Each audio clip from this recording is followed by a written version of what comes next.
ঢুকেছি কি বর বর বর বর করে চিৎকার করা শুরু করে দিয়েছো। তা তোমার চাটা হয়েছে কোথায়? হ্যাঁ কবার হচ্ছে বলো তো? এই একটা শর্টস নিয়ে এই দাঁড়াও দাঁড়াও দাঁড়াও দাঁড়াও দাঁড়াও দাঁড়াও, তুমি কপালে কি করেছো ওটা? এটা চাঁদ চাঁদ চাঁদ। ওহো, কটা তারা কেননি? না ইয়ে বাবা, কপাল ভরে তারা লাগিয়ে দিতে। আমি যেই তাকাতাম মনে হবে আকাশে তাকাচ্ছি আকাশে তাকাচ্ছি। বেশি কথা বলা কেন? তোমাকে ডেকেছিলাম কিসের জন্য? জান তুমি ডেকেছো মানে কি? নয় আটা মাখাবে, নয় সবজি কোচাবে, নয় আলু মাখাবে। তোমার ডাকা মানে আমি বুঝি না, অন্য কোনো কাজ আছে নাকি তোমার? আতঙ্কে থাকো নাকি? সারাক্ষণ এই আতঙ্কটা রাখবে, জীবনে উন্নতি করবে, জীবনে সাকসেস তুমিই করবে, উন্নতি তোমারই হবে। চলো না চা তুমি কি খাও। বলতে চাচ্ছো? ছেলের হবে?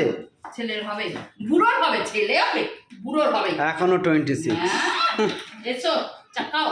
এই যে গরমে চাটা তো একটু ঠান্ডা করে দিতে হয়। ফ্রিজে রেখে দেবো। ওটাই বাকি আছে। আজকে বাড়িতে হচ্ছে কাবাব। এখানে কিছুটা ম্যারিনেট করা রয়েছে, কিছুটাই প্যানেতে এই যে দিয়ে দিয়েছি, ঠিক আছে। আর এখানে একজন চা খেতে বসেছে। আচ্ছা, তুমি চা খেতে বসেছো, আমার কাপটাও নিয়ে একটা ট্রেতে দুটো কাপই ছিল। না তুমি কি বলেছো আমি নিচে বসে চা খাবো? তুমি দাঁড়িয়েও তো চা খেতে পারো। কথা হচ্ছে এখন মানুষের মন কি আছে এখন বলা মুশকিল। যে কারোর জন্য কিচ্ছু করা যাবে না না বললে। কথাটা হচ্ছে নিচে বসে চা খাবো সেটা ফ্যাক্টর না, কথা হচ্ছে এই যে পাখাটা উনিও না সামনে চালিয়ে নিয়ে চাটা খেতে বসেছে। কেন পাখার তলায় কি বসে আমি চা খেতে পারি না?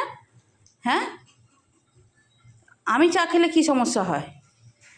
ফালতু লোক কোথাকার। তুমি তো একবার বলনি। গরমকালে বলতে হয় নাকি পাখার তলায় বসে চা খাবো? এটা আবার নতুন কথা নাকি? গরমকালে বলতে হবে তোমাকে যে পাখার তলায় বসে চা খাবো? নকশা, এই লোকটা নকশা দেখে আমার গা পিত্তি একদম জ্বলে যায়। নিজে পাখার তলায় বসবে, আমাকে বলতে হবে পাখার তলায় বসবো? সরো।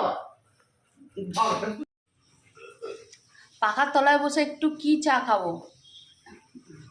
হাতটা নাবো কেন? গন্ধ কিসের? বটা দিচ্ছে, সেই গন্ধটা পুরো আসছে। কিসের গন্ধ? বগলের গন্ধ। সুগন্ধ আর দুর্গন্ধের মধ্যে এখনো তোমরা পার্থক্য খুঁজে বার করতে আমরা পারোনি। কিছুই বুঝি না। আমার গায়ে নাকি দুর্গন্ধ? আমার গায়ে সুবাসিত গন্ধ। মাথা খারাপ করো না। চন্দন ফ্লেভার বেরোচ্ছে গো, চন্দন। ওই চন্দন ফ্লেভার তুমি শোকো, যখন আমি সরে যাবো তখন শুকবে, ঠিক আছে? এখন না, এখন আমি শান্তি করে চাটা খেতে বসেছি, চাটা খেতে দাও। তোমার যখন এমন একটা যেন আভাব করছো আমার গা দিয়ে নাকি বাজে গন্ধ বেরোবে।